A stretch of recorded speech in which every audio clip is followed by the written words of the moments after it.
We've always used technology to remember, photographs to freeze a moment, videos to capture a voice recordings to preserve a laugh. But now, artificial intelligence is doing something different. It's not just preserving memories, it's recreating the dead. Around the world, grieving families are using AI to see their loved ones again. In politics, it's bringing dead leaders back to life on screen. And in some cases, it's being used to send messages that go far beyond mourning. Our next report has more. Imagine hearing the voice of a loved one you've lost. Not in a dream, not from an old recording, but speaking to you now. Smiling, blinking, and calling you by your name. Saying the words you always wished they'd said. For a moment, it feels real and almost comforting.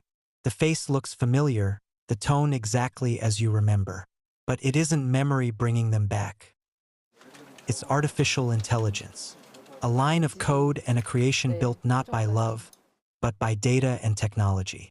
This technology is now spreading across continents, reshaping how we grieve. Around the world, artificial intelligence is blurring the line between life and loss. It's offering people a new way to mourn, and sometimes to never let go. In Russia, a project called Final Meeting has transformed grief into a digital farewell. It began when a widow sent her wedding photos to an AI creator. Her husband had been killed in the war in Ukraine. What came back was a short, AI-generated video, a recreation of her husband's final goodbye. It was made for about $30. Another $30 could make him speak again. The idea spread fast on Russian social media. Families began ordering similar clips of sons, husbands, and parents killed in the war. But Ukrainians have condemned the videos. They call them a glorification of the war. In China, the same idea has become an entire industry. Companies like Silicon Intelligence offer what they call resurrection services. A single photo can become a talking digital avatar, a loved one, available on demand, and it's no longer limited to private loss. In India, artificial intelligence has entered public life too. The late Chief Minister M. Karunanidhi was digitally recreated for memorial and party events. In another case, in the US, AI has even reached a courtroom. In Arizona, the family of a 37-year-old veteran killed in a road rage incident created a digital version of him to speak at his killer's sentencing. Meanwhile, in Gaza, the same technology has been used with a very different intent.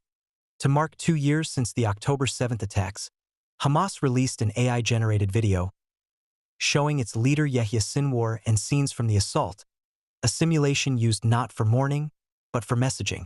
For some, these recreations bring solace, but for others, they raise alarm. Actress Zelda Williams has condemned AI recreations of her father Robin Williams. She's called them horrendous Frankensteinian monsters. Tech companies say they'll remove such content, but there is still no global rule that lets families say no on behalf of the dead. Psychologists say AI is reshaping grief itself. Some call it a perfect false memory machine. They warn it can trap people in replay, making loss something you relive instead of release. Others argue it can be therapeutic. What began as an experiment in tech labs has now become a global business. It's an industry projected to reach $80 billion worldwide by the next decade. Some call it the digital afterlife economy. But this innovation is now raising questions no one has yet answered.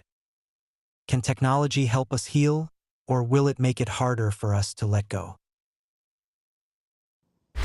Want the facts? The latest developments? News that gets straight to the point. Well, we've got all three just for you. This is First Post Live, a brand new show, your window into what really matters. Don't miss it.